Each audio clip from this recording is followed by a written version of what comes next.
up! Don't try to run away! Sir, why? You want to suspect me even if I stop the real danger? Turn around. Now. Should have dropped the gun sooner. You got the wrong guy! He saved us! Back up or you're leaving in cuffs too! A local officer thought he was taking down a dangerous vigilante, but he was actually arresting the nation's deadliest asset. After neutralizing an active shooter, this veteran found himself in handcuffs instead of being thanked. Watch as the officer's ego shattered when he realized he had just detained an active Delta Force operator. Tell me where you're watching from in the comments. And if you like stories where discipline beats ego and the truth catches up fast, hit like and subscribe. What made this one different wasn't just the bad arrest. It was the timing. The wrong man got treated like the threat less than a minute after he stopped one. By the time Officer Ryan Miller ran into the front lane of the Brookside Market Plaza, the shooting was already over. People were still screaming. Some were crouched behind cars. Some had their phones out. One man was on the ground near the pharmacy entrance, motionless, with a rifle a few feet away. Another man stood about 10 yards from him, breathing hard, holding a handgun low, not waving it, not running, not saying much. He looked like he was waiting for police to decide whether they were going to do their job right or ruin his day. Miller didn't slow down long enough to read the scene. He saw the gun. He saw the man holding it. That was enough for him. He came in loud, full command voice, weapon up, already locked onto the wrong conclusion. Witnesses started pointing and shouting over each other. More than one of them tried to tell him the same thing. The man with the handgun had stopped the shooter. The downed suspect was the one who opened fire. The armed man had pulled people behind cover before he engaged. He had likely saved half a dozen lives in under 15 seconds. Miller ignored all of it. That was the first real problem. Not confusion, not stress. Tunnel vision mixed with ego. The man with the handgun was Elias Vance, late 30s. Plain dark t-shirt, jeans, ball cap, nothing flashy. No military haircut cliche, no look at me energy.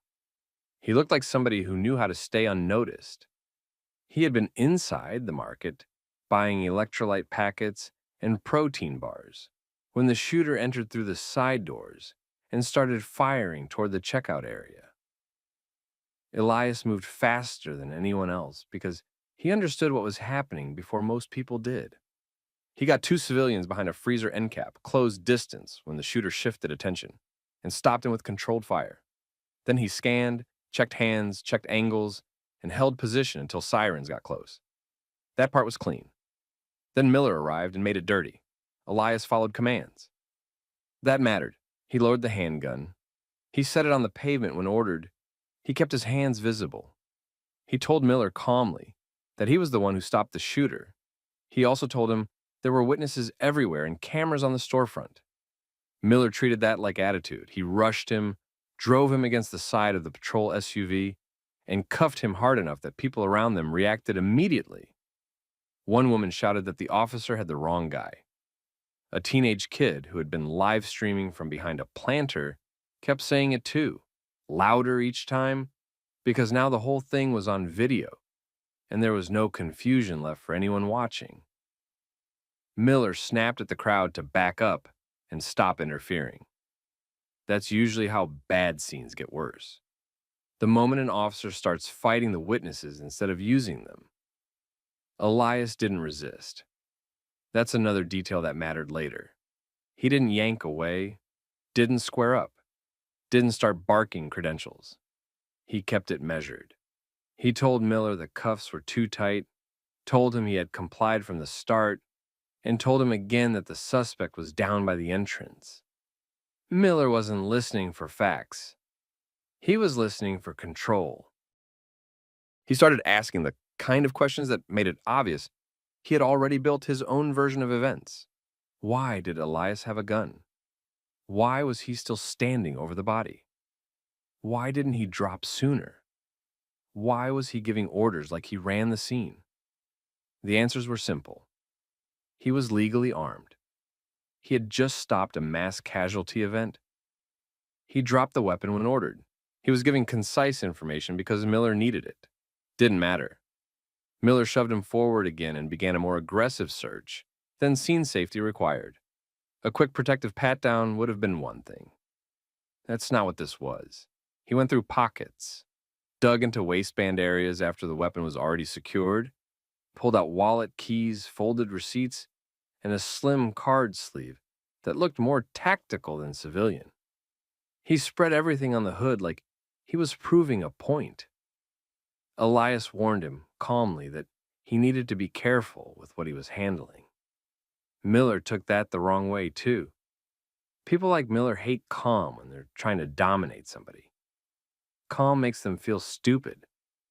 He asked if Elias thought being military meant local cops couldn't touch him. He said it in that mocking tone officers use when they want bystanders to see contempt instead of judgment. He noticed part of a federal identification card, saw a service-related credential, then decided he had found the thing he could use to shrink the man in front of him. So he started talking about soldiers who came home and thought they were above the law. That line changed the energy around the scene. A nurse who had taken cover behind a concrete pillar had watched the whole shooting from the moment it started. She told another officer coming in that Miller was way off. A store manager said the same. The kid live streaming got close enough to capture Miller's hands going through Elias's wallet, while people in the comment feed started asking the obvious question. Why was the cop searching the guy witnesses were calling the hero? That's the thing about modern scenes. Departments can pretend later. Phones don't. A body camera catches one angle. Store cameras catch another. Live streams fill in the rest. Once enough people record the same bad decision, a career starts cracking before anyone gets back to the station. Miller didn't know it yet, but he was already done. He just hadn't reached the part where everyone else could see it. Elias kept his tone even. He told Miller there were legal limits to what he was doing and that this would all be reviewed. Not as a threat, just a fact. He sounded like a man who understood process, knew oversight, knew what evidence looked like when somebody in authority got reckless. Miller responded by tightening one cuff another notch. Small move, mean move. The kind that says more than a whole report ever can. He then picked through the card sleeve again. There was a state carry permit, a driver's license, another credential tucked behind a plain divider, dark finish, federal seal, not standard military retiree ID, not veteran status, not something patrol usually sees on a random plaza call. He paused.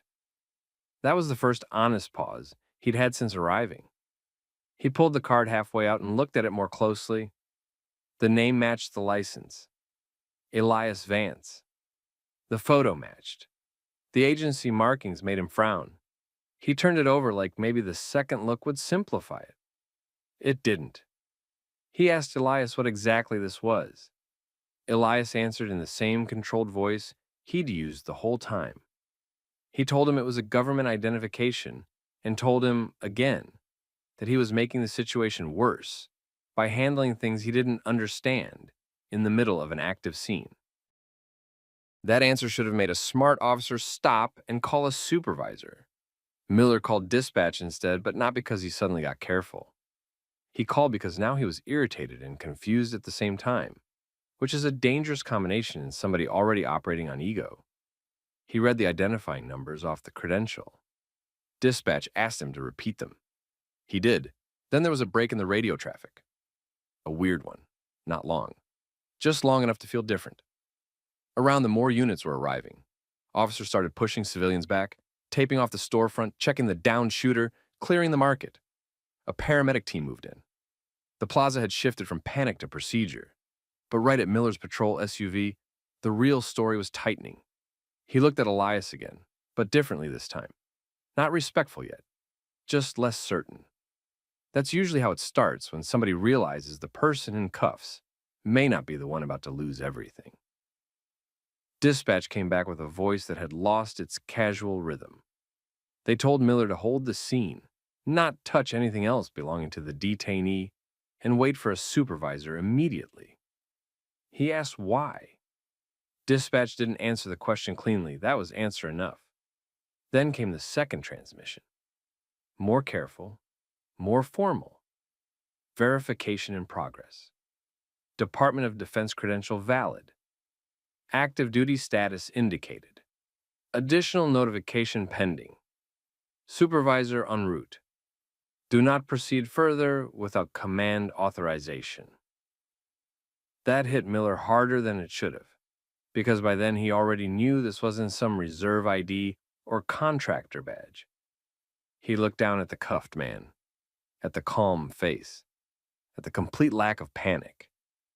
And for the first time since he arrived, Officer Miller looked like he understood he had stepped into something bigger than him. The next radio response changed the scene. Dispatch told Officer Miller the credential was valid. The man in cuffs was active duty military, special operations. Then dispatch told him to stop searching, stop questioning, and wait for a supervisor. Miller asked for clarification. He got it. Dispatch confirmed that Elias Vance was attached to Delta Force and currently on authorized leave. They told Miller not to discuss details over the air and to hold the scene for command staff. That was the moment Miller understood he had created a serious problem. Until then, he had acted like he controlled the scene. Now he looked unsure. He stopped talking the way he had been talking. He stopped moving the way he had been moving. He looked at Elias again, this time like he was trying to figure out how bad this was going to get. Elias stayed calm. He didn't argue, didn't raise his voice, didn't try to embarrass Miller in front of the crowd. He stood there in cuffs and let the officer sit in the result of his own decisions. Around them, the rest of the plaza was being processed. Officers cleared the storefronts. Medics moved in. Witnesses were separated. The downed shooter was checked and secured. But near Miller's patrol SUV, the attention had shifted. People had seen enough to know what happened. Several witnesses had already told responding officers that Elias was the one who stopped the shooter. The teenage boy who had been live streaming never lowered his phone. The ER nurse near the entrance repeated that Elias had pulled civilians to cover and engaged only after the shooter opened fire. The store manager gave the same account. Those statements matched each other. They also matched the security camera angles from the market entrance. Miller had ignored all of that. Sergeant Dana Ruiz arrived within minutes. She stepped out, took one look at the scene, and went straight to the problem. Elias was cuffed beside the SUV. His wallet and personal items were spread across the hood. Miller was standing there with none of the confidence he had a minute earlier. Witnesses were still upset and pointing in his direction. Ruiz got a fast summary from dispatch. Then she asked Elias if he was injured. He told her the cuffs were too tight, and that Miller had gone beyond what was necessary during the search. Ruiz uncuffed him immediately. She told another officer to photograph the marks on his wrists. She ordered Miller to step back. Then she apologized to Elias in direct terms and said his belongings would be returned and logged correctly. Miller tried to explain himself. He started with the weapon. Then he mentioned officer safety and the confusion of an active shooter scene. Ruiz cut that off and asked one question.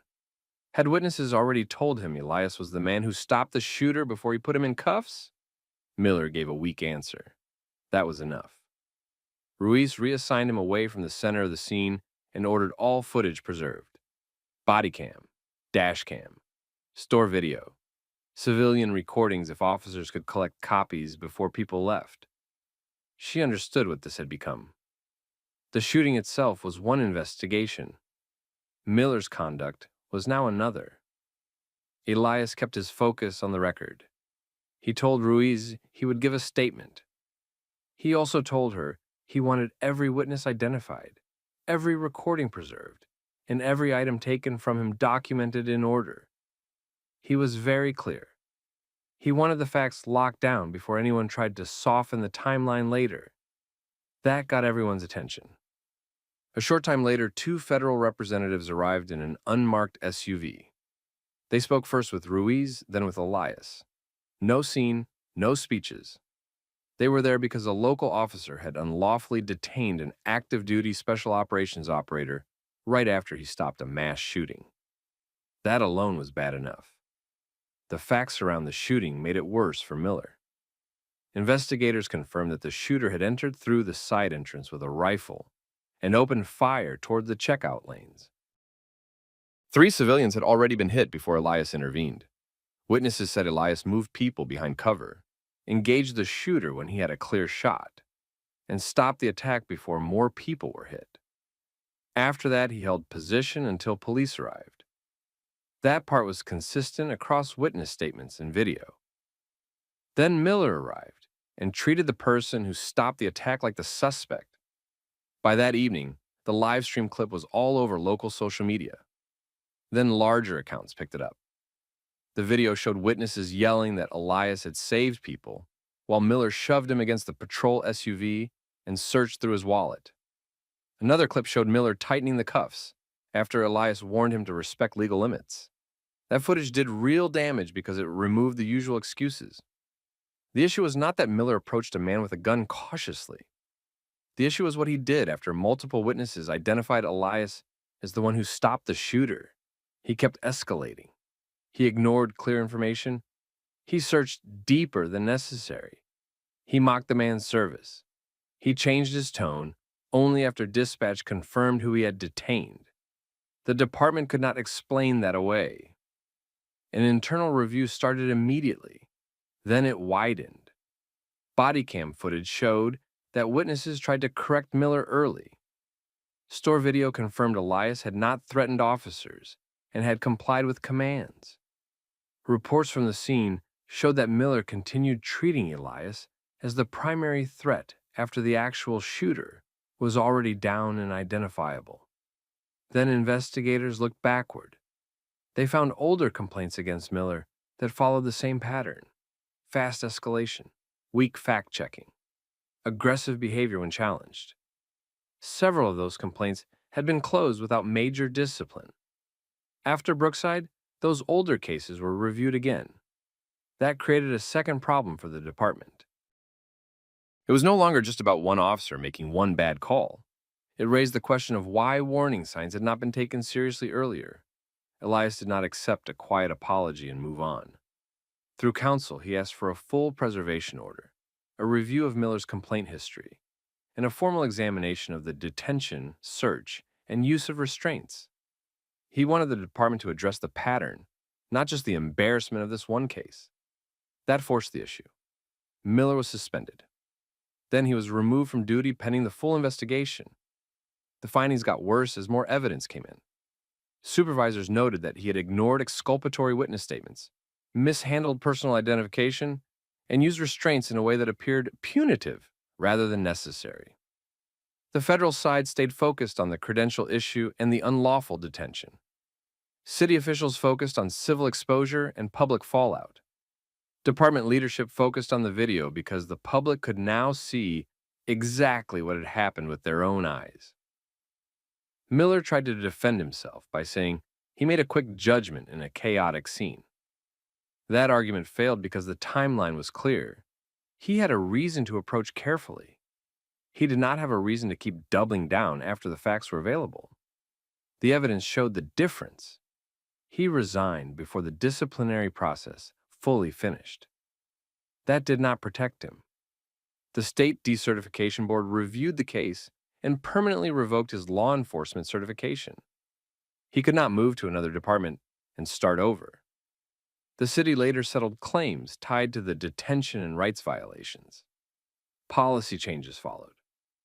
Officers responding to major scenes received updated training on witness handling, temporary detention limits, and searches once the immediate threat is over. Supervisors were required to review cases more aggressively when video showed officers ignoring clear exculpatory information. Elias never tried to turn the incident into public fame. He gave a formal statement, kept it brief, and returned to his unit. He said the issue was not confusion in a dangerous moment. The issue was an officer refusing to correct himself once the facts were in front of him. That was the cleanest summary of the whole case. One man had real training, real pressure, and real reason to act fast. He stayed controlled. The other had authority, a badge, and witness information handed to him in real time. He let ego lead. That's why this story mattered. The reveal that Elias was Delta Force made headlines, but that wasn't the main lesson. The main lesson was simpler.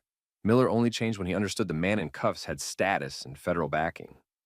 He did not change when civilians said Elias had saved lives. He did not change when Elias complied. He changed when he realized the consequences could reach him. That's what exposed him. What would you have done if you were standing there watching it happen? Put it in the comments. Share the story with someone who still thinks accountability never reaches people in uniform. And subscribe for more stories like this. Stop right there. Put the bags down. The case stays with me. It's classified. I don't care what you say it is. Put it You down. can verify my I'm credentials not and call a authorized supervisor. to surrender classified material. This airport cop thought he was stopping another passenger he could push around for a few minutes. He had no idea the man in front of him was a black military commander carrying classified federal material after being pulled out of a live overseas operation. He saw the uniform, the injuries, the case, and still decided none of it made sense to him. That decision wrecked his career and dragged his department into a federal case. Tell me where you're watching from. And if you like stories where abuse of power gets exposed in public, like and subscribe. This one started with a stop in a crowded airport and ended with prison time. Adrian Cross was moving through Phoenix Sky Harbor on a Sunday evening, trying to make a connection and finish the last part of a military transfer. Less than 72 hours earlier, he had been extracted from hostile territory after a combat mission went bad. Several men had been wounded, command changed his route, and sent him back to the United States under tight security. He looked like a man who had just come out of something serious. He had not slept properly in almost 2 days. His right hand was wrapped from an injury during extraction. A cut near his eyebrow was still healing. Under his arm, he carried a sealed, classified case. Over his shoulder, he had a duffel bag packed in a rush before transport. He wasn't looking for attention. He wasn't talking to anyone. He wasn't causing any problem. He was walking from one terminal connection to the next. The terminal was full. Delayed passengers were crowded near the gates. Families were coming back from trips. Flight crews were moving between terminals. Announcements kept cutting through the noise. People were checking phones, dragging luggage, and trying to get home. Adrian kept moving through all of it at a steady pace. His uniform was still neat. His face showed the strain. Anyone paying normal attention would have seen an injured officer in transit. Officer Brent Hollis saw something else. Hollis had spent years in airport policing. He also had a reputation, even if the department never dealt with it properly. Black and Latino travelers had filed complaints before. They said he stopped them more often, pushed harder, and treated routine encounters like personal tests. None of that had changed his position. When he saw Adrian, he made a decision before saying a word. In his mind, Adrian did not look like the kind of man who should be traveling alone with high-level military credentials and a sealed case. That was the real reason for the stop. Hollis stepped in front of him near the gate corridor and blocked his path. Foot traffic had to move around them. Then he started questioning him. He wanted to know where Adrian was coming from, what was in the case, why he was injured, and why he was traveling alone. Adrian stayed calm. He gave only the information he was allowed to give. He presented military identification and travel documents. He explained that he was in transit under orders. He also made one point clear right away. The sealed case contained classified military material, and he could not hand it over to civilian law enforcement without proper authorization. That should have settled the next step. A professional officer would verify the credentials through the proper channel and move on. Hollis didn't do that. He looked over Adrian's identification with open suspicion. He turned it over in his hands and studied it like he had already decided it was fake. He did not try to verify it through official channels. He kept talking to Adrian like he had caught him in a lie. Adrian didn't rise to it. He stayed controlled and repeated only what he was authorized to say. When it became clear Hollis was not handling this properly, Adrian asked for a supervisor. That request made the stop worse. Hollis treated it like a challenge. His tone got sharper. He moved closer. He repeated the same questions and kept pushing for the case. Adrian gave him nothing extra. He did not argue. He did not raise his voice. He did not make any sudden move. Then Hollis ordered him to put everything on the ground, including the sealed case. Adrian lowered the duffel bag. He kept hold of the case. Calmly, he repeated that he was not authorized to surrender classified military material. That was a lawful answer. It was also the moment Hollis stopped acting like this was a security check and started turning it into a power play. People nearby had started watching, not because Adrian made a scene, because Hollis did. His voice carried across the gate area. Travelers slowed down. A few stopped completely. Some looked at Adrian's uniform, then at the officer, and could tell the situation was going in the wrong direction. Adrian asked for a supervisor again. Hollis ignored him and repeated the order. Adrian held his position, still calm, still compliant in every way that did not violate military protocol. He had shown identification. He had explained his status. He had not threatened anyone. He had not resisted. None of that mattered to Hollis anymore. At that point, the stop was no longer about security. It was about control. Hollis had decided Adrian was not the man his credentials said he was, and he was going to force the situation until Adrian submitted. That was the last moment before it turned physical. Hollis made the move first. He grabbed Adrian's injured arm and twisted hard. Not a guiding hold, not a standard control move on a resisting suspect.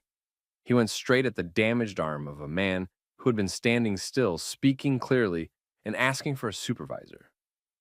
Adrian lost balance immediately. His shoulder hit the floor first, then his knees, then the side of his face. The bandaging on his hand tore open. The cut near his eyebrow split again on impact. The sealed case came loose and slid several feet across the polished tile toward a waiting area full of passengers. That changed the scene instantly. A few seconds earlier, people had seen a tense stop. Now they were watching an injured, uniformed commander bleeding on an airport floor, while an officer yelled at him to stay down even though he had not rushed anyone, swung at anyone, or tried to run. A second officer moved in and helped pin him instead of stopping it. That made it worse. Adrian kept saying he was not resisting. He said it clearly. He said it while face down. He said it while one arm was pinned and the other was already injured. He did not threaten them. He did not curse them out. He did not try to turn the struggle into some loud scene. He kept trying to state the obvious facts while they kept forcing him lower. People around them started reacting all at once. Some froze, some backed away. Some started shouting that he was not doing anything. Others pulled out their phones and began recording. That part mattered because once multiple angles hit the internet later, the department lost any chance to hide behind a vague incident report. And the Bodycam made it even worse for Hollis. It captured the full sequence, the questioning, the ignored credentials, the request for a supervisor, the refusal to verify anything properly, the order to surrender the sealed case, then the takedown. Anyone reviewing that footage could see the gap between Adrian's behavior and Hollis's response. There was no real threat to explain it away. The sealed case sitting exposed on the terminal floor turned this from misconduct into something much bigger. That case was not supposed to be out in public like that. Not in the middle of a crowded airport corridor. Not within sight of random travelers holding up phones. Not after a civilian officer had forced it out of the hands of the person assigned to move it. Nobody around that scene knew what was in it. That was the point. They were not supposed to know. But now airport police had created a public security problem where there had been none. Hollis still acted like he was in control. That's what reckless officers do when they realize too late that they've gone too far. They double down and hope force will cover the mistake. He kept shouting commands at Adrian as if noise could justify what the footage was already showing. It couldn't. Passengers had gathered far enough back to avoid getting dragged in, but close enough to see everything clearly. Some were yelling for the officers to stop. One man kept saying Adrian had already shown ID. A woman near the gate seating said they were hurting an injured serviceman for no reason. A flight crew member stood off to the side and watched the sealed case with the kind of expression people get when they know something is deeply wrong, even if they do not know the exact rules being broken. Then Sergeant Lena Mercer arrived. She did not need a full briefing. One look told her enough. She saw Adrian on the floor in cuffs, bleeding through reopened injuries. She saw his military identification being treated like it meant nothing. She saw the sealed case separated from him in a public terminal. She saw passengers recording. She saw the second officer helping hold down a man who was clearly under control already. Mercer understood the scale of the mistake immediately. This was no longer a local airport stop. This was a wounded military commander in uniform, in transit under orders, handled with force in public, while carrying classified federal material. That alone was catastrophic. Add Bodycam, civilian recordings, and a terminal full of witnesses. And now the whole thing was already bigger than the department. Mercer stepped in fast and took over. She ordered the officers to remove the handcuffs. She secured the sealed case herself instead of leaving it exposed. She demanded Adrian's credentials back. She called Airport Command and started locking the scene down before anyone could keep freelancing and make it worse. Hollis tried to hold onto the stop for a few more seconds. Officers like him always do. He started framing it as a suspicious encounter, tried to justify the force, and pushed the idea that Adrian had failed to comply. Mercer shut that down. The facts were too visible. Adrian had produced valid military identification. He had explained the limits of his authority over the case. He had asked for a supervisor. He had lowered the duffel bag when ordered. He had not made any threatening move. The public had seen all of that. The cameras had seen all of that. Hollis was standing inside his own problem with no room left to reshape it. Adrian was helped back to his feet. By then, blood was visible on the floor where he had hit. His hand wrapping had come apart. The cut near his eyebrow was open again. He looked like a man who had just survived one extraction overseas and then got slammed onto an airport floor back home by people who could not accept what his credentials already proved. Mercer got medical support moving, but she also had another crisis on her hands. The case had to be secured. The chain around it had to be documented. Every second after that takedown created more questions. Who had touched it? Who had been close to it? What had been visible? What had been recorded? Which officers had handled material they had no authority to handle? That is where local control started ending. Airport Command got pulled in. Then military contacts. Then federal personnel. Fast. This wasn't because Adrian was important in some vague, symbolic way. It was because the stop triggered 3 separate disasters at once. A civil rights problem, an assault problem, a classified material problem. Once the right people were notified, the tone changed immediately. Nobody from the military side treated this like a misunderstanding. Nobody from the federal side saw it as a routine use of force question. The facts were too bad, too clear, and too well recorded. And Hollis had another problem coming that he still didn't fully understand. This was not going to stay inside the airport. Passengers were already uploading clips before supervisors finished their first calls. The footage showed enough to spark outrage on its own. A black officer in uniform, visibly injured, pinned to the ground while saying he was not resisting. Once people learned he was a military commander carrying classified material under orders, the story was going to hit a much harder level. By the end of that night, the department was no longer asking how to explain the incident. It was asking how much video was out there, how many prior complaints were now going to come back, and whether Brent Hollis had just exposed years of things they had chosen not to deal with. The story got out before the department could control it. By that night, passenger videos were already moving across social media. People did not need a long explanation to understand what they were looking at. A black officer in uniform, visibly injured, was taken down in a crowded airport while saying he was not resisting. That alone was bad enough. Then more details came out. He was not just any service member. He was Commander Adrian Cross.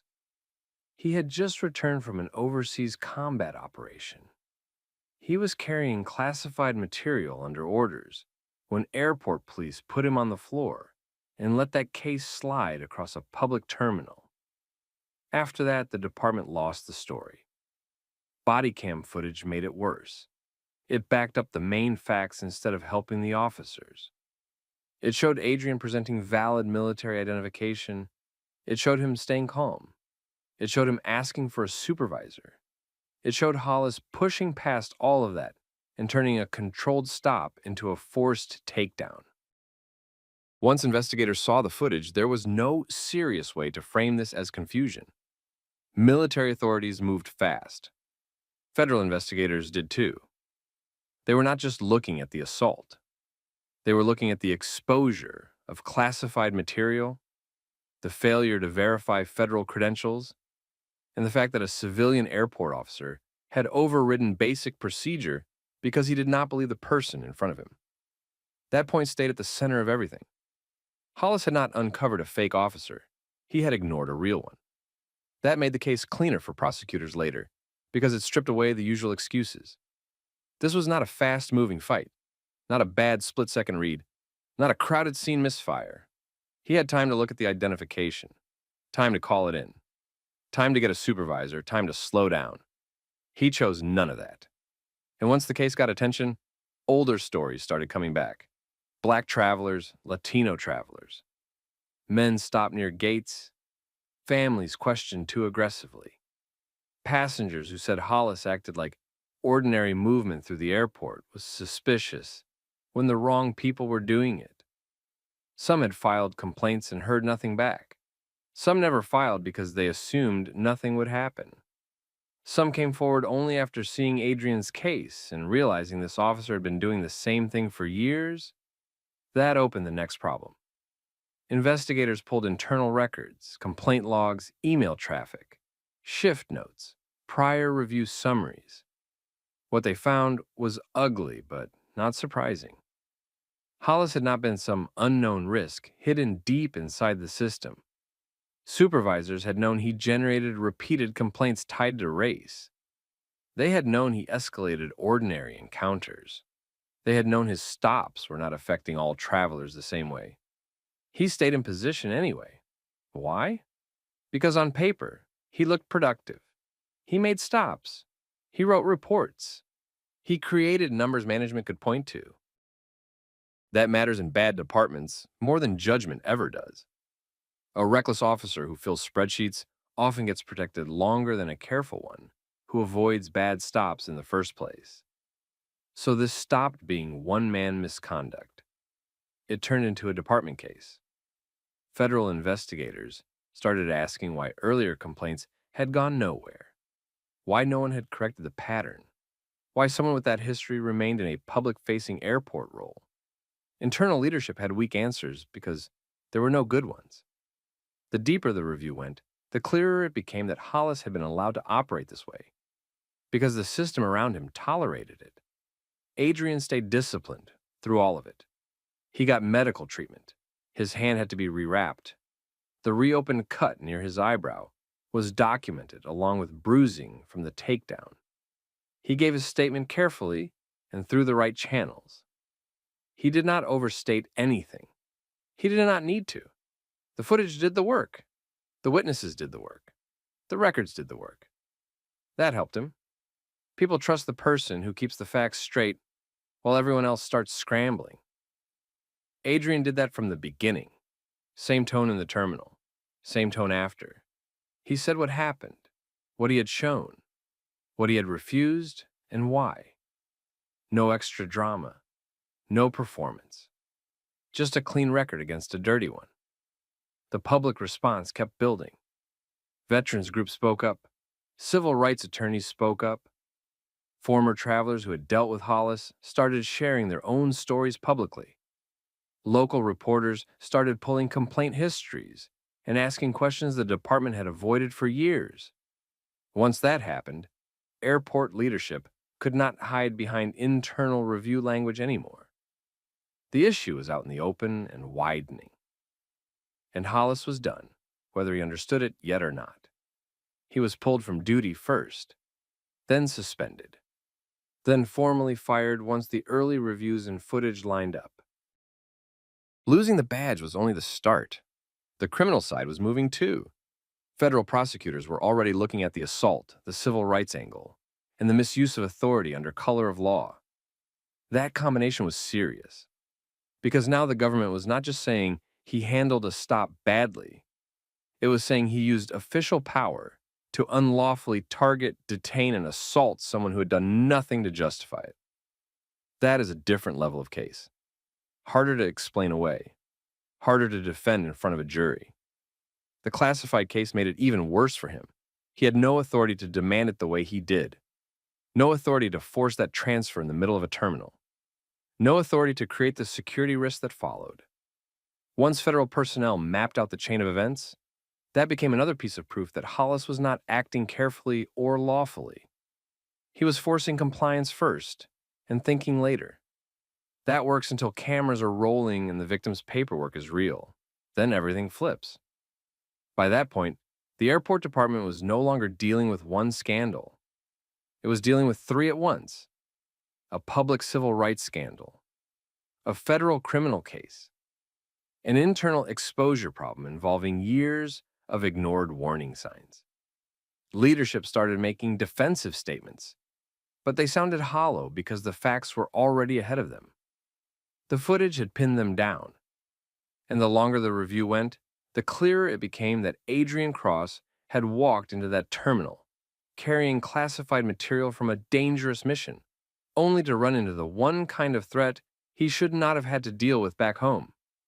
An officer who thought his own bias outranked the credentials in his hand. Once the federal case moved forward, Hollis was finished. The video showed Adrian presenting valid military ID, staying calm, asking for a supervisor, and refusing only one thing: handing over classified material without authorization. That was legal. Hollis ignored all of it and used force anyway. Prosecutors built the case around that choice. They showed he had time to verify the credentials and chose not to. He had time to call a supervisor and refused. He treated Adrian like a liar because he did not believe a black man in front of him could actually hold that level of military authority. Then the old complaints came back. Black and Latino travelers described the same pattern: aggressive stops, humiliation, suspicion with no real basis. Internal records showed supervisors already knew Hollis had a history and kept him in that airport role anyway. That hurt the department badly. Now it was no longer one bad stop. It was a pattern they had protected. Hollis was fired, lost his badge, and was prosecuted in federal court. The Bodycam, passenger videos, witness statements, and prior complaints left him little room. He was convicted on charges tied to unlawful assault, civil rights violations, and abuse of authority. He was sent to prison for several years. Adrian was fully cleared and backed by the official record. His injuries were documented. His account matched the footage. Military leadership confirmed he had acted within protocol the whole time. There was also a large civil settlement. The department had to change procedures after that. Complaint reviews were tightened. Body cam audits increased. Officers with repeated bias complaints got closer scrutiny. Leadership was forced to answer for why Hollis had been left in place for so long. That is what made this case bigger than one officer. Hollis thought he was stopping someone he could pressure without consequences. Instead, he picked a military commander with valid credentials, a clean record, witnesses, body cam footage, and a chain of command that reached far above him. That ended his career, exposed his department, and sent him to prison. What would you have done if you saw this happen in the terminal? Put it in the comments. Share the story with somebody who would want to hear it, and subscribe for more. Now set the case down, now, and show me your ID again. I already showed you I'm FBI. That case is classified. You need a supervisor and proper verification. You need to do what I'm telling you. I'm not fighting you. I'm telling you can't take federal classified Stop material. This airport officer thought he was stopping an ordinary traveler he could question in public and control on the spot. But he had no idea the man in front of him was Special Agent Jordan Hayes of the Federal Bureau of Investigation, moving classified material through Dallas-Fort Worth after being pulled out of an overseas counterterrorism operation. He saw the credentials and still treated the whole thing like an act. He heard the warning about classified federal property and kept pushing anyway. That decision turned a gate corridor stop into an assault on a federal agent, a public exposure of sensitive material, and the incident that finally brought years of buried complaints back to the surface. Tell me where you are watching from, and if you follow stories about profiling, abuse of authority, and real consequences when somebody in uniform goes too far, like the video, and subscribe. Jordan Hayes had almost nothing left in the tank when Officer Tyler Grayson stopped him inside a crowded connection area at Dallas-Fort Worth International Airport. Jordan had been pulled out of a dangerous overseas operation with almost no notice. He had spent close to 2 days awake. His hand was wrapped from an injury during extraction. He was carrying a sealed classified case that had to reach cleared federal personnel without delay. He was not looking for help, conversation, or attention. He was moving from one terminal connection to the next and trying to finish the last piece of an operation that nobody around him was cleared to understand. There was nothing dramatic about the way he moved through the terminal. He kept his pace steady. He stayed focused on the route ahead. He did not stop to argue with staff or draw attention to himself. To most people nearby, he was just another exhausted traveler trying to make a connection. Grayson saw something else. He noticed the hard case first, then the credentials, then Jordan himself. A black man, tired, injured, carrying federal identification, and moving like he expected not to be interrupted. Grayson did not take that as a sign to verify carefully. He took it as something he did not believe. That was the real reason for the stop. He stepped into Jordan's path, near the gate corridor, and forced the encounter in front of passing travelers. From the start, his tone was aggressive. He did not approach like a man trying to sort out a concern. He approached like a man who had already decided he had caught somebody pretending to be more important than he was. Jordan answered him directly. He identified himself as a federal agent. He presented credentials. He explained that he was in transit on official business, and that the sealed case contained classified material. He also made clear that the case could not be opened or surrendered without proper authorization. That should have moved the situation into verification through command. Grayson did not do that. He looked at the credentials and treated them like something fake until proven real. He kept pressing Jordan in the same hostile tone. He questioned him as if the credentials were a prop, and the case was something he had the right to take just because he demanded it. He was not trying to solve a problem. He was trying to force compliance in public. Jordan did not match that energy. He stayed controlled. He repeated the same point in plain terms. The case was classified. There was a process for verification. Grayson did not have authority to take federal material because he felt suspicious. That answer bothered Grayson more than anything else. A man like that can handle uncertainty better than refusal. Once Jordan made it clear that he was not handing over the case without proper authority, Grayson stopped acting like this was about airport security and started acting like it was about his pride. He moved closer. He raised the pressure. People nearby started noticing the stop because Grayson was making it impossible not to notice. Travelers slowed down. Some kept walking and looked back. Others stayed near the seating area and watched. The whole thing could still have been contained with one smart decision. Call a supervisor, run the verification the right way, keep the scene quiet. Grayson chose the opposite. A second officer came over and joined him. He did not calm things down. He backed Grayson and added to the pressure. That made the scene worse, because Jordan was now dealing with two local officers who had decided that force mattered more than procedure. Jordan stayed where he was. He kept his movements limited. He repeated his identity and told them again that the case involved classified federal material. He did not threaten them. He did not insult them. He did not argue beyond the boundary that mattered. He was not surrendering the case without lawful authorization. Grayson took that as a challenge. The takedown started when he grabbed Jordan's injured arm. There was no legal reason for it. Jordan had not tried to run. He had not pushed past anyone. He had not reached for the officers. He had not made any threatening move. Grayson grabbed the one arm he knew was already damaged and used it to force Jordan down onto the terminal floor. The second officer assisted instead of stopping it. Passengers stopped in full view of the scene. Some shouted that Jordan was not resisting. Others pulled out their phones and started recording. The terminal went from normal airport noise to that specific kind of public disturbance that happens when people realize an officer is going too far and nobody around him is correcting it. Jordan hit the floor hard. The wound in his wrapped hand reopened. Blood showed on the tile. The sealed case slid across the polished floor and came to a stop near a waiting area, out in the open where strangers could see it. That was the point where the stop became a security failure, on top of everything else. Grayson had claimed the stop was about control and safety, but his actions had done the opposite. He had injured a federal agent, exposed a sealed, classified case in a crowded terminal, and created the exact public scene a competent officer would have avoided from the start. Jordan still did not fight.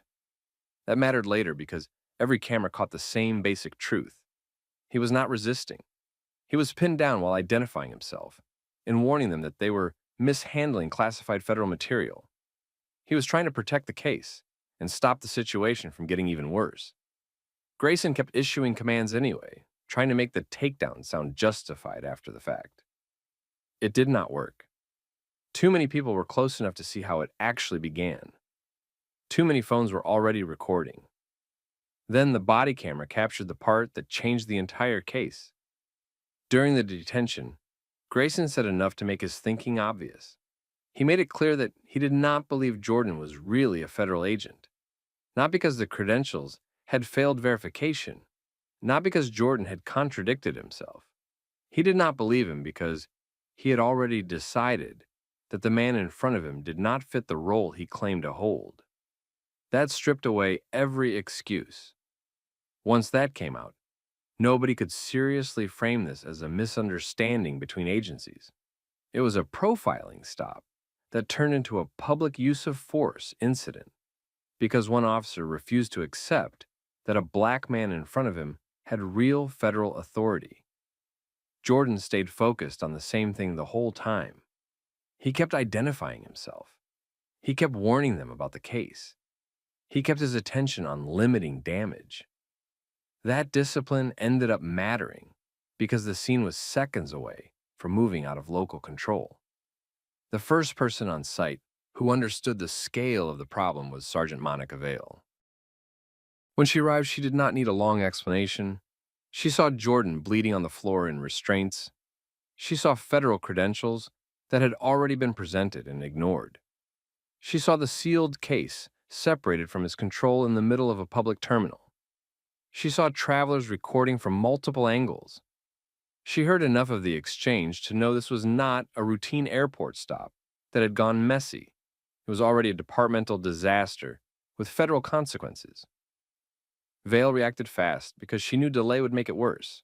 She read the scene for what it was. A local officer had detained a federal agent, used force without a valid threat, and exposed classified material in public. At that point, the question was no longer whether Grayson had made a bad call. The question was how much damage had already been done before command could shut it down. Sergeant Monica Vale understood the problem as soon as she reached the scene.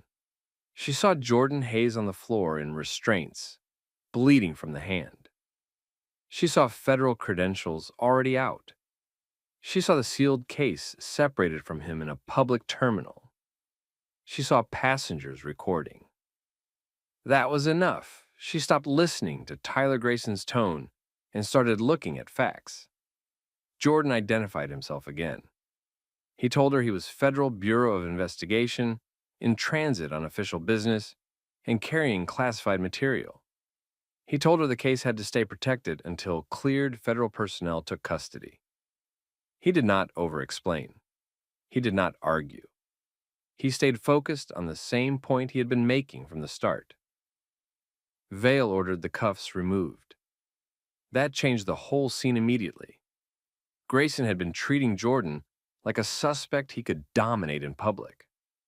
Vale treated him like what he actually was, a federal agent whose authority had been ignored and whose mission had been disrupted.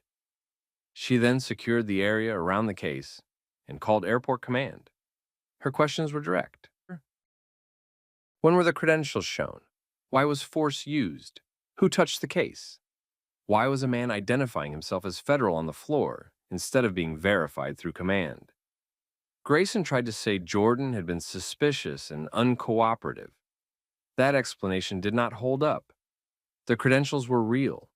Witnesses were already saying Jordan had not resisted. The case had been identified as classified before the takedown. The body cameras were running. Too many facts were already fixed. Medical personnel arrived and checked Jordan's hand. The wound had reopened during the takedown. Blood was still visible on the floor. Even then, Jordan stayed focused on the transfer. He made clear that the detention had interrupted a live federal chain and that the delay itself was now part of the damage. Airport Command arrived within minutes. Once command understood that local officers had detained a Federal Bureau of Investigation agent carrying classified material, the matter stopped being a routine use of force review. It became a command-level emergency. The questions changed immediately.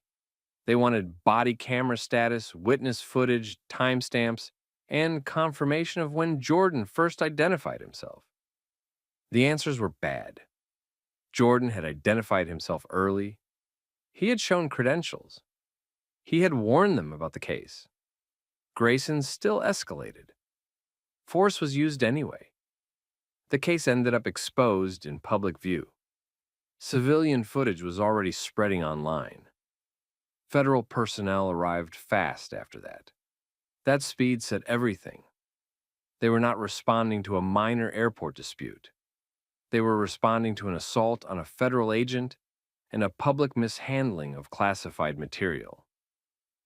Jordan was moved to a controlled area. His identity was verified through the channels Grayson should have used from the start. The result matched everything Jordan had said. He was Special Agent Jordan Hayes of the Federal Bureau of Investigation. He was in lawful custody of the case. He was moving under active federal authority. That ended the factual dispute. From that point on, the issue was Grayson's conduct. He had ignored valid credentials, treated a federal warning like a bluff, used force without a real threat, and created a public security breach in one of the busiest airports in the country. Command pulled Grayson off the scene. The second officer was also separated. Their body cameras were flagged for review. Their reports were no longer just paperwork. They were evidence. Jordan finally got what he should have gotten at the beginning: medical treatment, command recognition, and a direct path to complete the transfer. The department by then had a different problem. Video of the takedown was already online. First short clips, then longer angles, then audio clear enough to show that Jordan had identified himself, and Grayson had ignored it. Once those videos started spreading, the department lost the ability to describe it as a routine security stop. Federal supervisors looked at it even harder. One of their agents had been injured. Classified material had been exposed in public. The stop had no solid legal basis. The body camera captured language that pointed to profiling. That moved the case beyond a bad arrest. It became a civil rights issue, an abuse of authority case, and a possible criminal matter. By the end of that first response, Grayson was no longer just an officer in a viral airport clip. He was the reason federal investigators were now looking at the entire department. Once federal investigators reviewed the body camera footage, the case changed fast. At first, the airport police department tried the usual language. They described the stop as a security response in a busy terminal. They suggested the situation developed quickly. They implied the officers were reacting to uncertainty. The footage cut through that almost immediately. Jordan Hayes identified himself early. He presented credentials. He warned Tyler Grayson that the case contained classified federal material and could not be taken without proper authorization. None of that was missing from the record. The problem was not lack of information. The problem was that Grayson chose not to accept it. That detail mattered more than anything else. A mistaken stop can sometimes be defended if an officer corrects course once facts are clear. Grayson did the opposite. The clearer Jordan was, the more aggressive Grayson became. That made the review much worse for him, because investigators were not looking at a split-second judgment anymore. They were looking at a sequence: questioning, refusal to verify properly, escalation, force, public exposure of the case, injury, all after valid federal identification had already been shown. Then investigators reached the body camera audio that destroyed the department's safest defense. Grayson said enough during the detention to show that he did not reject Jordan's claim because of a failed check or some concrete contradiction. He rejected it because he did not believe a man like Jordan should have that kind of authority in the first place. He did not say it in some polished official language. He said it the way people do when their real thinking slips out under pressure. That moved the case directly into civil rights territory. Now, the issue was not just unlawful force. It was profiling tied to authority. Jordan was not stopped because of what he did.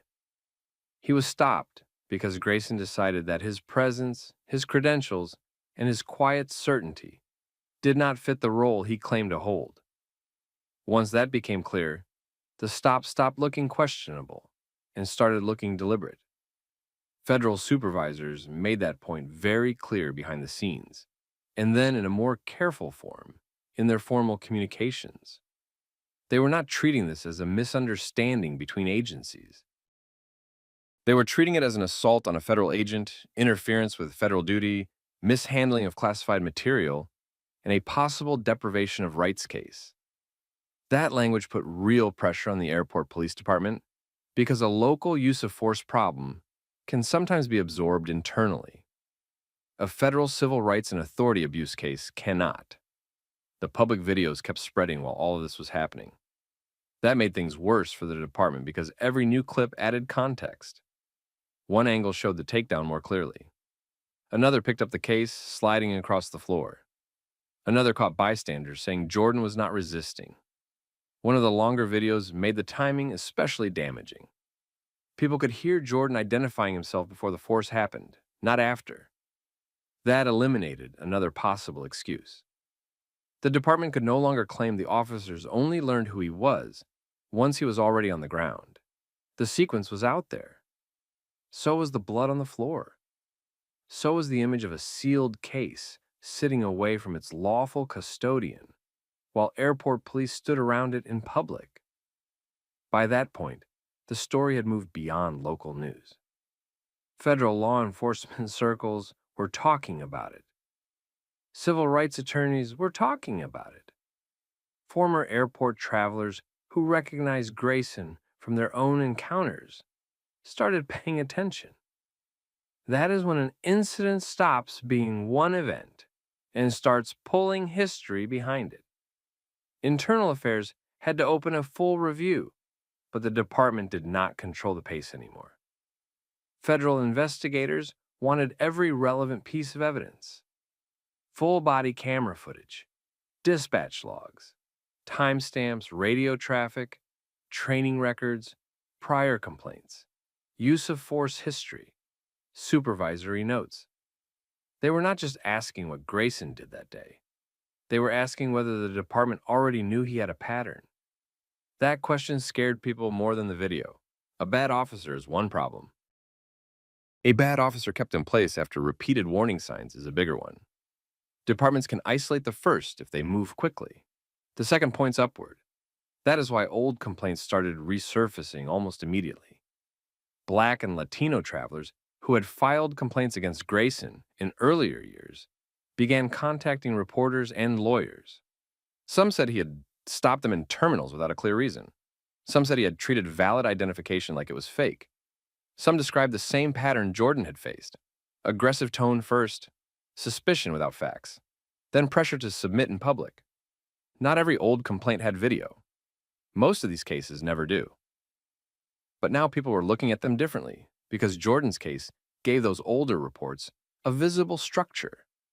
The pattern was no longer abstract. It had a face, a name, body camera audio, civilian footage, and a federal victim the department could not dismiss. Former victims started speaking publicly. That was the point where the department's exposure widened. It was no longer only about what Grayson did to Jordan Hayes in one airport corridor. It was about how many times Grayson had done some version of it to people with less power, less documentation, and less chance of being believed. Jordan survived the stop with federal backing and a command structure behind him. Most travelers Grayson had targeted before did not have that. That comparison hit hard. It also made Jordan's role in the story bigger than his own case.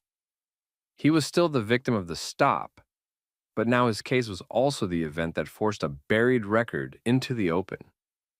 Then the internal emails started getting attention. Those messages did not show some dramatic conspiracy.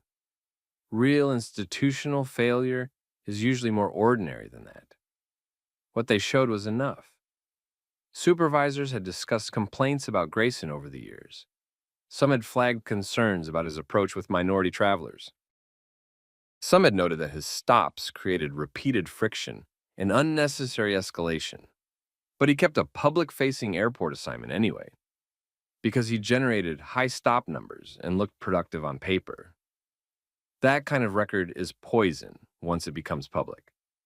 It means the department did not just fail to spot a problem. It saw enough to worry and still protected the officer because his numbers made management look active. It means complaints were not ignored by accident. They were absorbed as the cost of keeping a certain style of policing in place. That is where the case stopped being only about Tyler Grayson. Now the focus was shifting to the people who kept him there. Supervisors, command staff, internal review processes, complaint screening, assignment decisions.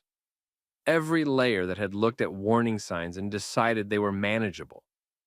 Jordan, through all of this, still completed the transfer that day.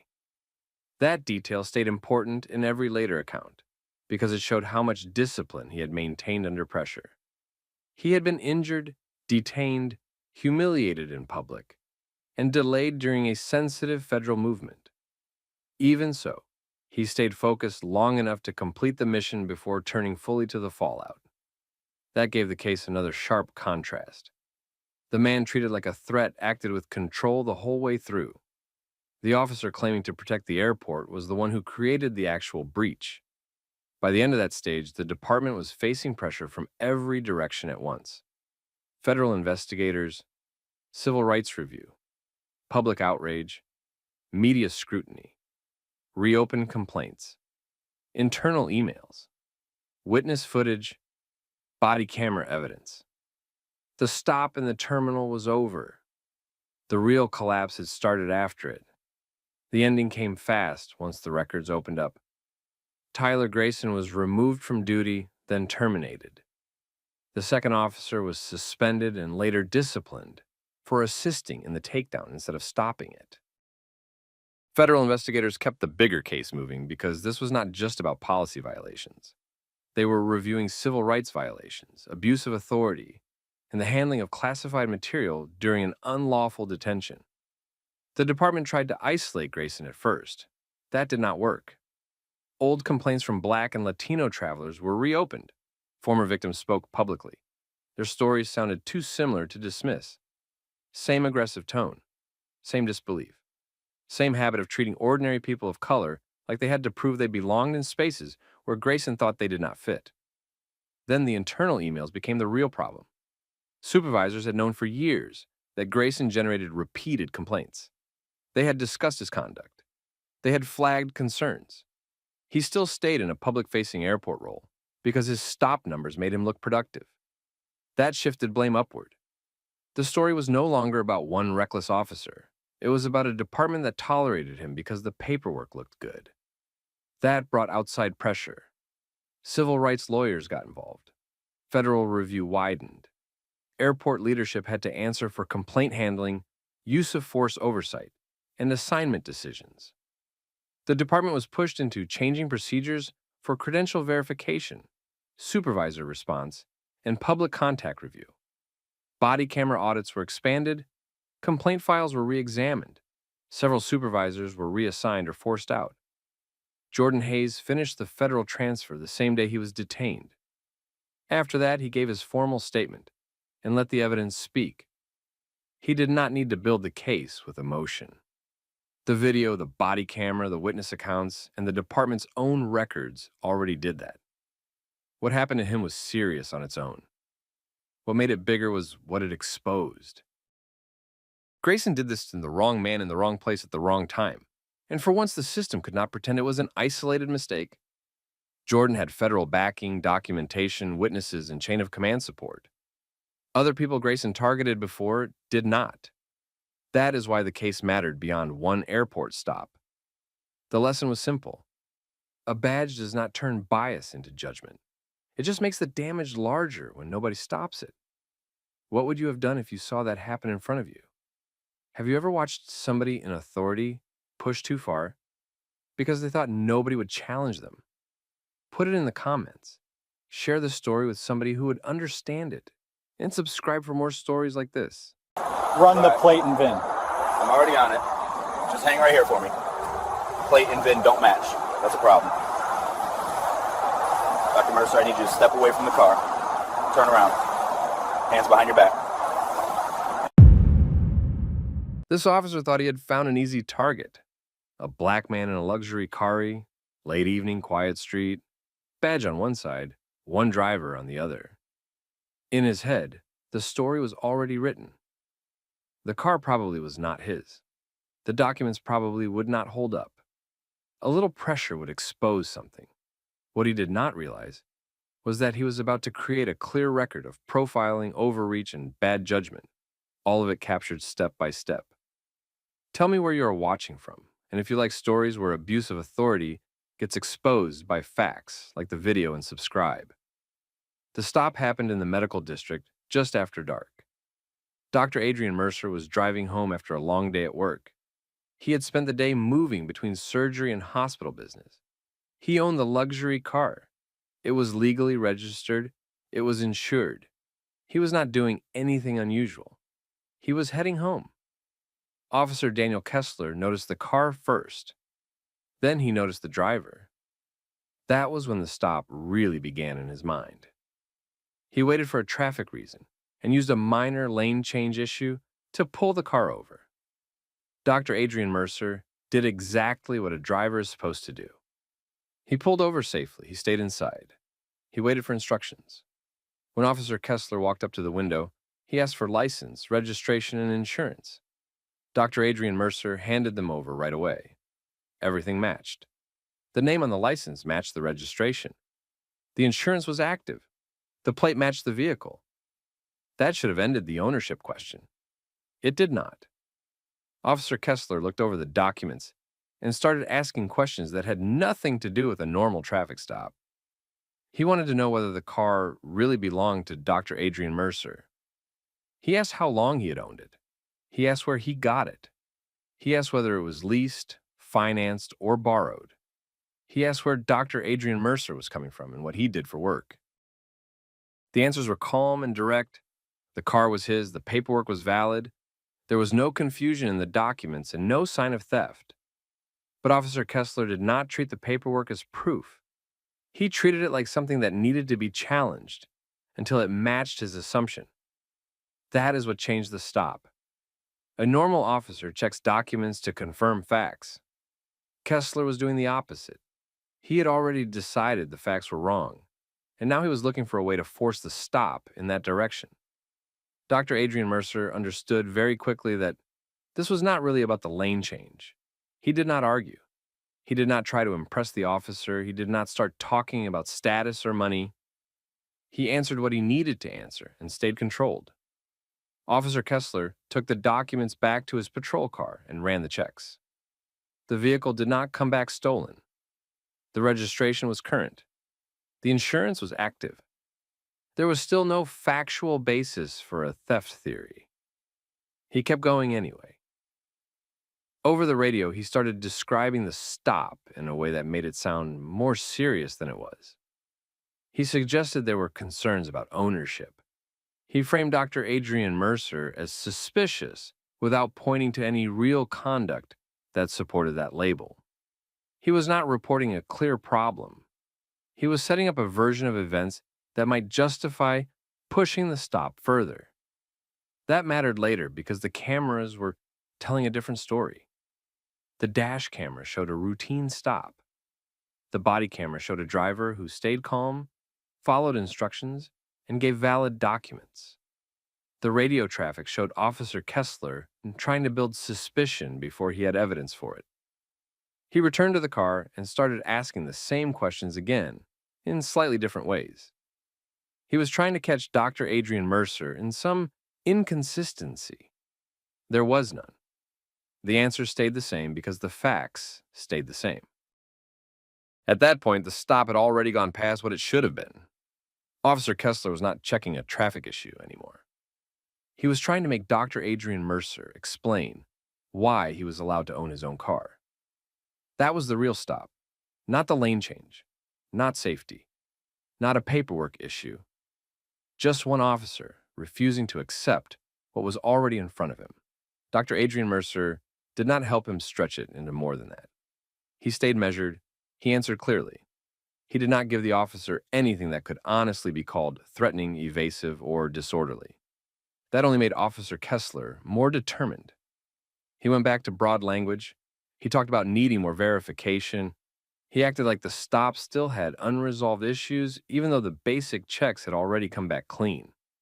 He kept the pressure on because he did not want to admit that the premise of the stop had failed. Then he took the next step and asked Dr. Adrian Mercer to get out of the car. Dr. Adrian Mercer complied. Outside the vehicle, he asked what the actual issue was. It was a fair question. The documents were valid. The car had not been flagged as stolen. There was no obvious reason for the stop to keep expanding. Officer Kessler did not give a clear answer. He stayed vague. He talked in general terms about ownership concerns and verification. That vagueness was important. It showed he still had no concrete basis for what he was doing. He circled the car, stalled for time, and kept trying to turn doubt into evidence. But doubt is not evidence. Disbelief is not probable cause. And a luxury car does not become suspicious just because an officer thinks the wrong person is driving it. Dr. Adrian Mercer could see what was happening. The officer was building the whole stop around a theory he could not prove. He was using the time, the uniform, and the pressure of the roadside to make that theory feel official. That is how bad stops grow, not from facts, not. From confidence backed by authority, and Officer Kessler still thought he was in control. He thought he had found someone he could push around. He thought the stop would end with the driver rattled and the officer satisfied that he had asserted control. He did not know he was standing there with cameras recording every unsupported decision. He did not know dispatch records would preserve the way he framed the stop. And he had no idea who Dr. Adrian Mercer really was in that city. At that point, to him, this was still just a driver he did not believe. That mistake was about to cost him. Officer Daniel Kessler had already stretched the stop far beyond the traffic reason he used to initiate it. By then, he was no longer checking anything in a normal way. He was trying to save the assumption that had driven the stop from the beginning. He had seen a black man in a rare car, decided that ownership did not make sense. and now he was too deep into that idea to step back cleanly. Dr. Adrian Mercer was standing outside the car, calm, cooperative, and clearly asking for a real explanation. Officer Kessler still did not have one. He had valid identification. He had valid registration. He had active insurance. The vehicle had not come back stolen. There was no actual conflict in the paperwork. So instead of pointing to facts, he kept relying on general language about verification and concern. That was the point where the stop became dangerous in a legal sense. The problem was no longer disrespect. The problem was that Kessler was holding a man on the roadside without a solid basis and trying to make that detention sound more justified than it was. He had already used the radio to frame Dr. Adrian Mercer as suspicious. Now he needed the stop to produce something that would support that framing. He started pressing harder. He asked the same ownership questions again, but now the tone was different. It sounded less like inquiry and more like accusation. He wanted details about when the car had been purchased, how it had been paid for, and why Dr. Adrian Mercer was driving through that area at that hour. None of those questions solved the real problem, because there was no real problem to solve. They were pressure questions. The goal was to force hesitation, not to clarify facts. Dr. Adrian Mercer stayed measured. He did not try to debate the officer. He did not start talking too much. He gave direct responses and kept returning to the same basic point. The vehicle belonged to him. The documents were valid, and there was no lawful reason to keep treating the car like stolen property when the records were not showing that. That answer should have forced Officer Kessler to either end the stop or admit he had nothing. He did neither. Instead, he kept expanding the suspicion. He started suggesting that even if the car had not been flagged, that did not fully settle the issue. He hinted that the paperwork could still be fraudulent. He hinted that Dr. Adrian Mercer's behavior was unusual. Those claims mattered because they later became part of the official justification. They also mattered because the footage did not support them. Dr. Adrian Mercer was not acting erratic. He was not changing his answers. He was not trying to leave. He was not interfering. The video showed a man standing still, listening, responding, and asking clear questions about the basis for what was happening. Kessler, however, had already committed himself to a narrative where calm behavior became suspicious simply because it did not help him. That is how weak cases get built. An officer starts with a conclusion, fails to find evidence, then lowers the standard until normal behavior can be described as concerning. Kessler went back to dispatch again. He requested additional confirmation on the vehicle and continued speaking in a way that made the stop sound unstable. He did not say he had the proof of theft because he could not say that honestly. He did the next closest thing. He spoke as if the possibility itself justified whatever he wanted to do next. That kind of wording is what usually gives bad arrests their first layer of cover, not facts. Just language that sounds official enough to survive until somebody reviews the actual record. Dr. Adrian Mercer understood that the stop was moving toward something worse. He asked whether he was being detained and what crime the officer believed had occurred.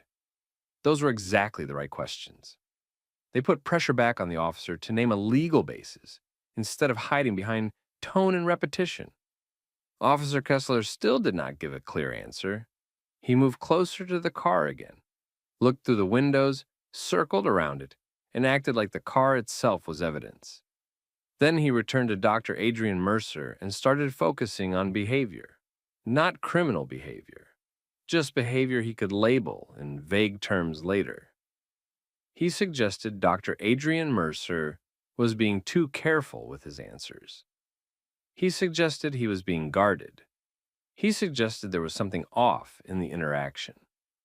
All of that would later collapse because the cameras showed exactly what the stop looked like.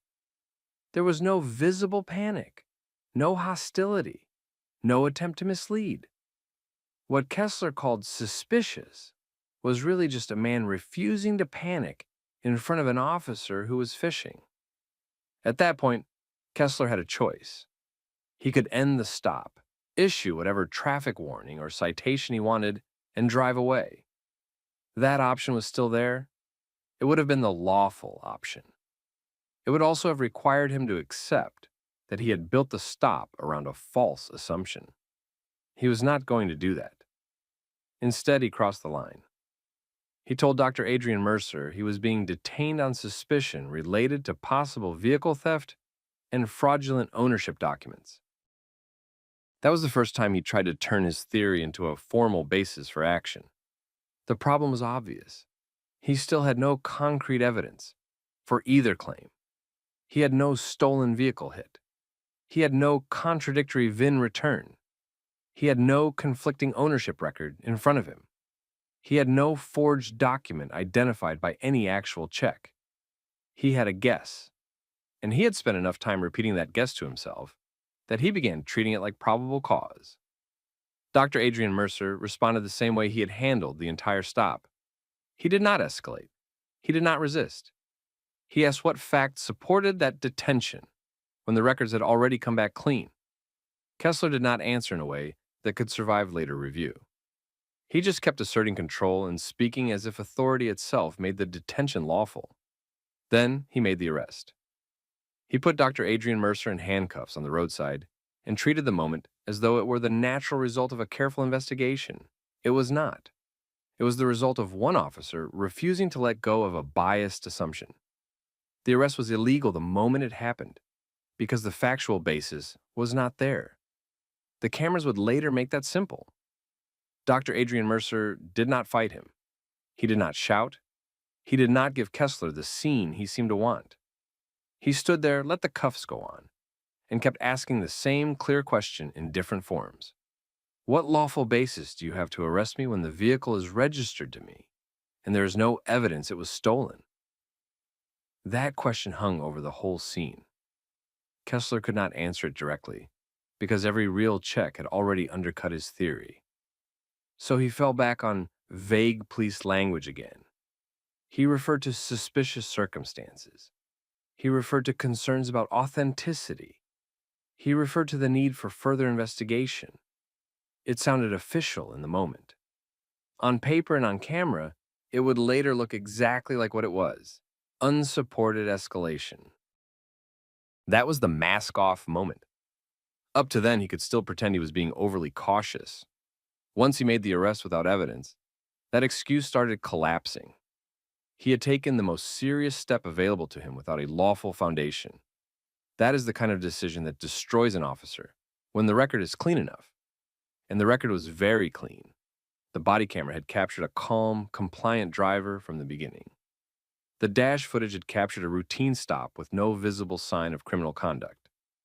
The dispatch log had captured the way Kessler slowly built a story around suspicion instead of reporting concrete facts. Once all three were put together, the arrest would look exactly like profiling dressed up as police work. Kessler still did not understand how exposed he was. He was focused on control. He had handcuffed the driver. He had turned the stop into an arrest. In his head, that probably felt like confirmation that he had been right to push. Some officers mistake escalation for validation. They think that once they make the arrest itself gives the stop weight. It does not. If the basis is weak, the arrest only makes the misconduct easier to see. Dr. Adrian Mercer was placed by the patrol car, while Kessler continued trying to make the story sound stronger over the radio. He repeated concerns about ownership. He referred again to suspicious behavior. He talked as if the detention had revealed something meaningful. It had not. Nothing new had appeared. The arrest had not uncovered evidence. It had only locked in his bad judgment. Then the stop started turning against him in a way he had not expected. The name he had been treating as just another license entry began to register with other people. Dispatch looked harder. Someone higher up recognized it. The questions on the other end of the line changed. Kessler was no longer speaking into a vacuum where vague language would be accepted without thought. He still did not fully understand where that was headed. At that moment, he thought he had pushed a driver into custody and would write the rest up later. He thought the hard part was done. He did not yet realize that the arrest itself had created the biggest problem of his career, because the man he had just placed in handcuffs was not only a surgeon, he was one of the most prominent people in the city's medical system, and the first people realizing that were no longer standing on the roadside. They were listening, checking, and starting to understand just how badly the stop had gone. That was where the stop stopped being something Officer Daniel Kessler could manage by tone and confidence. Once Dr. Adrian Mercer's identity was checked more carefully, the issue changed immediately. Kessler had treated him like a driver he could keep under pressure while he searched for a reason to justify the stop. Now supervisors were looking at the same documents Kessler had already seen, and those documents were not supporting the arrest. Dr. Adrian Mercer was not only a surgeon, he owned the hospital network tied to a large part of the city's medical system. His name was widely known. That did not make the arrest wrong. The arrest was already wrong. What it did was make the department pay attention right away. A supervisor got involved, and the stop had to be explained in concrete terms. That was where Kessler's problem became obvious. The car was not reported stolen. The registration matched Dr. Adrian Mercer. The insurance was active. The driver's license matched the paperwork. There was no solid fact showing fraud, theft, or any other crime tied to the car. Kessler had still made the arrest. He tried to defend it the same way he had handled the stop. He used broad language. He said the driver's behavior raised concern. He said the ownership issue did not sit right with him. He said more verification was needed. None of that answered the real problem. He had already put handcuffs on a man without evidence that a crime had occurred. That became even clearer once the recordings were reviewed. The body camera showed Dr. Adrian Mercer staying calm, answering questions and following instructions. The dash camera showed an ordinary roadside stop with no sign of criminal conduct. The dispatch log showed Kessler shaping the stop around suspicion that he never backed up with facts. Once those pieces were compared, the arrest looked exactly as bad as it was. Dr. Adrian Mercer was eventually released, but the release did not solve anything for Kessler. The arrest had already happened. The stop had already been recorded. The department now had to deal with an officer who had escalated without lawful cause. Then Kessler made another mistake. He wrote the report as if the arrest had been supported by the encounter. He described Dr. Adrian Mercer in suspicious terms. He wrote as if there had been uncertainty about ownership for longer than there actually had been.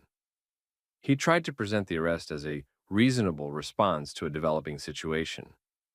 The report did not match the video. That mismatch turned a bad stop into a bigger case. It was no longer only about profiling and illegal arrest. It was also about whether Kessler had exaggerated or falsified parts of his justification after the fact. Internal Affairs opened an investigation. At that point, the department was dealing with a clean evidence problem. The footage was clear. The audio was clear. The paperwork was clear. Kessler's explanation was the weak part of the record, not the strong part. News of the stop started spreading through the hospital system first. Then city officials heard about it. Lawyers got involved after that. Local media followed quickly because the core facts were simple and hard to defend. A black surgeon had been arrested in his own car, even though the documents were valid and the car was not stolen. There was no good way to explain that. Kessler had treated the car itself like a reason to suspect crime. He had treated his own disbelief like grounds to keep pushing. That approach held up on the roadside, only because he had the badge and Dr. Adrian Mercer stayed calm. It did not hold up once the evidence was reviewed by other people. By then, the stop was no longer about what Kessler thought he saw that night. It was about what the department could clearly prove he had done. Once Internal Affairs had the full record, Officer Daniel Kessler's position became very weak very fast. This was not a complicated case. The department had the body camera, the dash footage, the dispatch audio, the registration records, and Kessler's report. Those pieces should have supported each other if the stop had been lawful. They did not. The video showed a calm and cooperative driver. The records showed valid ownership. The audio showed Kessler building suspicion before he had evidence. The report tried to justify an arrest that the rest of the record did not support. That is why the case collapsed. The department could not defend the arrest as a close judgment call. There was no probable cause for vehicle theft. There was no basis to treat the registration as fake. There was no behavior from Dr. Adrian Mercer that justified turning a traffic stop into handcuffs. Once that was clear, the department had to face the next issue. Kessler had not just made a bad decision. He had pushed past the legal limit of his authority and then tried to explain it in a way that did not match the footage. That is what ended his career there. Internal Affairs concluded that he had made an illegal arrest, acted without lawful cause, and exaggerated key parts of his justification. The department fired him. They could not keep him after that without accepting the risk that every future arrest, report, and courtroom appearance tied to his name would be attacked through this stop. Once an officer loses credibility that cleanly, the badge becomes hard to defend. Kessler had started that night thinking he could control the scene because he had authority, and Dr. Adrian Mercer was alone on the roadside. In the end, that same stop became the record that destroyed him. Not because anyone had to invent anything. Because the cameras were on, the documents were real, and his own decisions were bad enough to stand on their own. Dr. Adrian Mercer did not stop at the firing. He sued Kessler and the department for illegal arrest, racial profiling, and violation of his civil rights. That lawsuit was the next problem, and it was serious. The stop was already public by then. The facts were already easy to explain. A black man was pulled over in his own car, gave valid documents, stayed calm, and still ended up in handcuffs because an officer decided the car did not fit the driver. That is a case people understand immediately. The department now had to defend not just the stop, but the choices around it. Why the detention was extended. Why the radio traffic sounded the way it did. Why the arrest happened without real evidence. Why the report did not match the recordings. Those questions kept the incident alive because there was no simple answer that made the officer's conduct look reasonable. That was the real damage. Kessler lost his job, but the consequences went beyond him. The department came under pressure to explain training, supervision, and how an officer felt comfortable taking a stop that far with so little factual support. People started asking whether this was truly one officer acting alone, or whether he had simply done in public what had gone unchecked in smaller stops before. That is the kind of pressure departments hate because it moves the story from one man's misconduct to the culture around him. The hospital system did not let the matter fade either. Dr. Adrian Mercer was too visible, too established, and too careful in the way he handled the stop for the department to dismiss him as a difficult driver or a misunderstanding. He had done everything right. That made the case stronger. It removed the usual excuses. There was no aggressive behavior to point to, no refusal to comply, no confusion in ownership records, just a biased assumption, an illegal arrest, and a report that could not survive review. That is why the ending was satisfying. Officer Daniel Kessler thought he was dealing with someone he could intimidate and define on the spot. He thought he could turn disbelief into authority and authority into custody. Instead, he created a clean record of misconduct. It cost him his badge. It pulled him into court. It put his conduct under a microscope he could not control. And that is the real lesson here. This story was never about a car by itself. It was about what happens when an officer sees a person, decides they do not belong where they are, and then uses police power to force that belief into action. The reason Kessler lost in the end was simple. He had no facts. He had a bias, and he acted on it anyway. Once the footage was reviewed, the uniform could not protect him from what he had done. A lot of officers count on the moment being all that matters. They count on pressure, confusion, and the assumption that their version will carry more weight than the driver's. That works until the evidence is clear enough. Then the whole thing flips. The same stop they thought they controlled becomes the proof against them. That is exactly what happened here. Let me know what you would have done in Dr. Adrian Mercer's position.